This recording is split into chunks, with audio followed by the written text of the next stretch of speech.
Hi guys, my name is Roger, and I'm building a mid-engine supercar in the basement of my home. Let's take a look at what I've been working on this week. Okay, I wanted to touch base with you guys and show you what's going on. I've been working on this mold here for several days.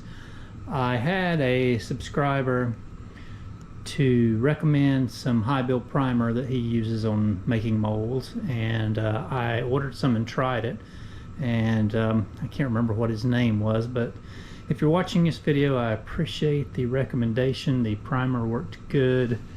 It is sitting somewhere. I have it sitting here. I bought a special gun, a cheap Amazon spray gun with a 2.5mm nozzle to spray this primer. And primer mixed easy, sprayed easy, it sands easy. It's really nice to use. But this is the mold. This is what color the primer is, what it looks like. I sanded everything down smooth, primed it real heavy, and then wet sanded it. And I think this is the 5th coat of wax on it. I need to put at least 1 and probably 2 more coats of wax and rub them off. And then this mold will ready to be used. And so if I can finish waxing tonight, which is my plan, and then spray the gel coat tomorrow, which is Friday, this will be ready Saturday morning to make a part on. So unless something happens and all goes well, I will hopefully be making the first part, the body part, this weekend, Saturday, and then maybe Sunday we can start trimming it out and seeing how it fits and what it looks like. But the mold is really slick. It looks nice. You can see some sanding marks in it, but took it down to 600 grit sandpaper, and it's really smooth. You couldn't see these sanding marks in it till I put the wax on, but I'm sure the surface isn't perfect, but it's pretty doggone close. I think it'll make a nice enough part to paint, the entire body will be painted, or most of it. So this should turn out nice, I'm hoping. But we'll see here in a couple more days. Also, I have started laying up the wood block for the next part. And the next part we're going to make is the rear hatch of the car. This is half of that mold. It's so large I have to do it in 2 pieces and join them together. But this is most of the mold. There's 2 more pieces here that need to glue on top of these odd 2-shaped pieces, but I'll have to do that later. This is as deep as my end mill will cut on the CNC machine, so I'll cut this all out first, glue those last 2 pieces on, and come back and rerun the program. It cuts from the top down, so after this is all finished, it'll come back and glue these on, and then it'll cut down and finish the last 3/4 of an inch of the top of the mold, and then I can shut the program off, and this half should be finished. Now, I had originally planned on making the side of the roof here next, but there's so much to work out on the geometry for the rubbers to seal off the door glass that I decided to wait on that. That's going to be pretty in-depth. I'm not sure exactly how I'm going to do it. I ordered the rubbers. They just came in today. I'll show them to you in a second. But because that's going to be so complicated, I decided to go ahead and do the hatch next, and then I'll be working on this. If I get this done, this will be the mold we work on after the hatch. If not, I may go to the hood or something like that, but we'll see.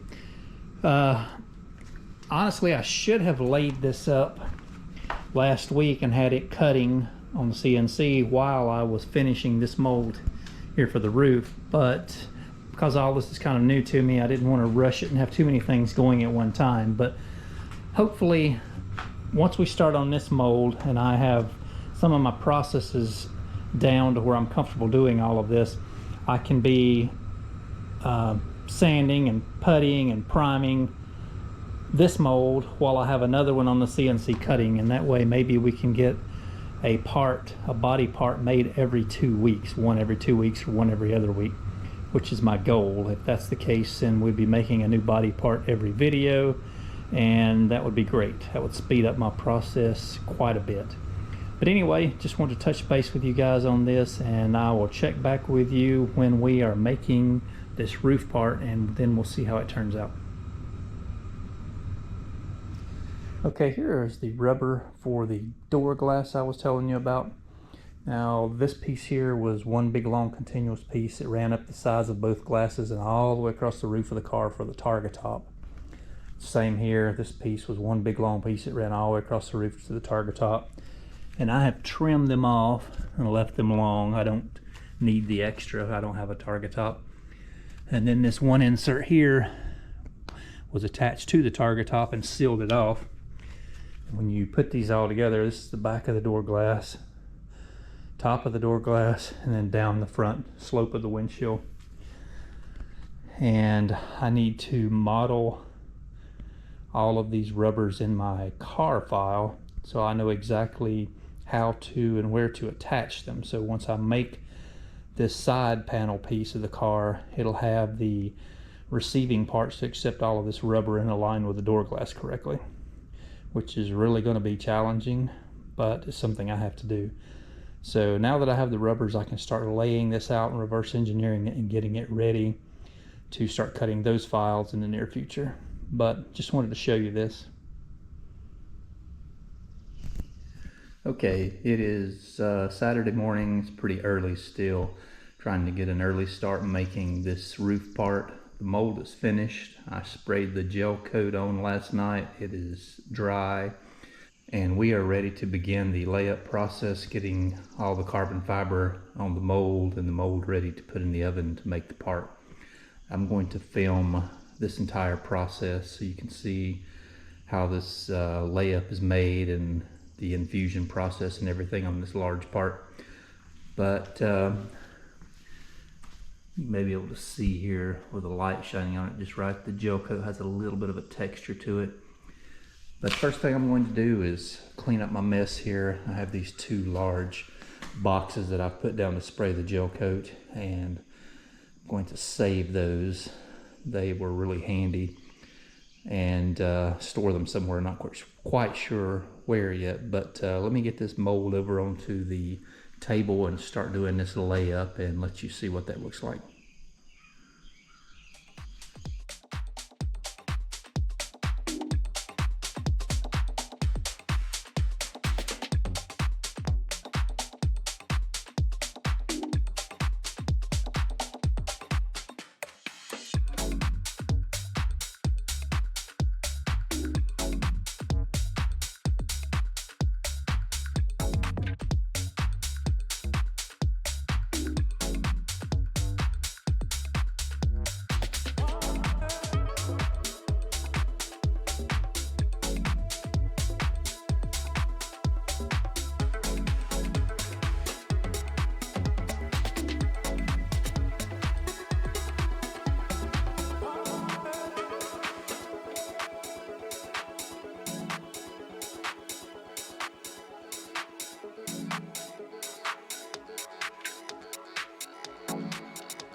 Well, I have the mold ready to put in the oven and do the vacuum infusion.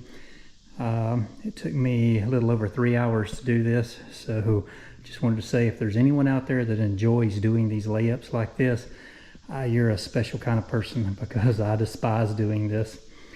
But it's ready.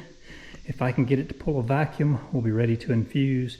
I'm going to set it over here in the oven and hook all the vacuum lines up, get everything ready, and we will do the infusion and see what happens.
Alright, I know it's noisy, but wanted to show you this.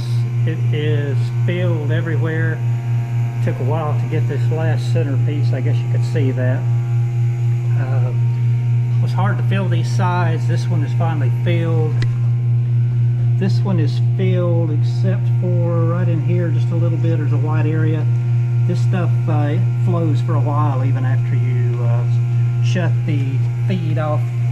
I have the epoxy line clamped so it can't pull any more epoxy in, but it should still flow for a little while. I have all the vacuum clamped off except for this one line.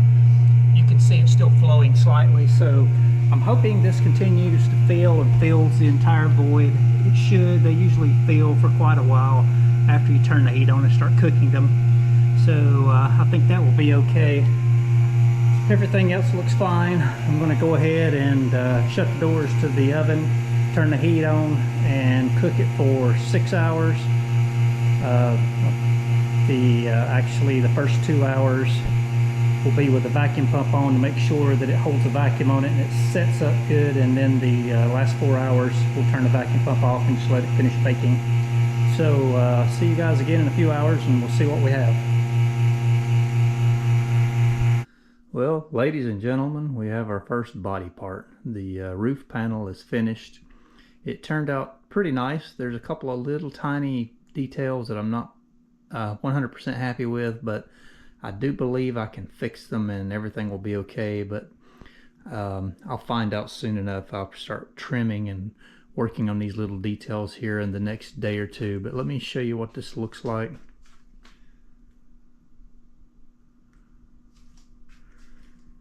It's gonna be hard to get back far enough from it to see exactly, but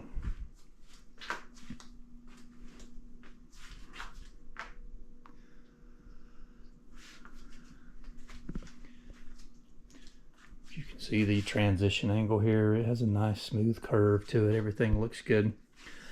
Now, as for the details that I'm not 100% happy about, there's a ridge here, a high spot that I know was not in the mold because I had sanded it out to where it was really smooth. But this is where the two pieces of the mold were glued together as one block. And I'm thinking most likely that when I put this in the oven or the heat box to cure the epoxy, that maybe it caused the separation or a shrinkage factor different from one piece of wood, one block to the other. Something became misaligned once it was in the oven. Now this ridge, which you can see, I've scraped it a little here, which highlights it even more, but it's so minor, I am almost positive that I can block sand that out without going through the clear coat. I don't even feel it out here, but it's just towards the center. You can just feel a little tiny raised spot. And like I said, I started scraping on it some, which really, with just a few scrapes with a razor blade, really helped a lot. So I think I can block sand that out and not have any issues. You can see there's a little bit of primer stuck here on the sides. I'll have to trim off, and all the perimeter needs to be trimmed. This is way long, so the back of this is setting up higher than it should be. There's some delamination here along this very back edge where those were the last places to fill in the mold. Actually, this was the very last place, and I don't think the epoxy saturated all the way through from the front of the other side of the mold up to the back and got to the clear coat and bonded. The good thing is I need to trim off about 1/2 of an inch all the way across that, which will remove about half of that. I'm hoping I can be able to bond that somehow, maybe take some real thin super glue and squirt that in between the carbon fiber and the gel coat, and maybe that might bond the two together well enough to keep it from trying to flake off later. But we'll just have to see. Worst case is it can be fixed some other way. If I have to break that clear coat off and fill in that void area with some epoxy, then that's what I have to do. But I think it can be salvaged. And other than that, it's really smooth. It's really nice. I'm happy with it. One other issue is the alignment here. I have it touching in the center, and you can see it slowly gets off a little more on these edges. And you can see this. But like I said, the back of the roof is high, and since these outside corners or lower and farther back. I think once I rotate this roof panel down in the back, it'll close up these gaps some. I don't know if it'll close them off all the way, but I think it will take care of most of it, and hopefully that alignment will be a lot better. But it's not bad, it's close. It's really smooth, nice transition across there. The shape is nice and flowing. You can see I had the lines here with the side of the windshield. The side of the car here where the door glass is will come down into the A-pillar, and this will all get bonded. So that should make a nice transition.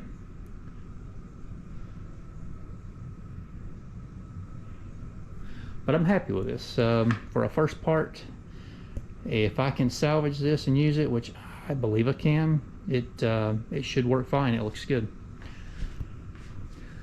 And I guess that's going to be about it for this week's video. I'm going to carry this block of wood up, put it on the CNC, and start cutting it for the rear hatch, and get to work on next week's video. So see you guys again in a couple of weeks.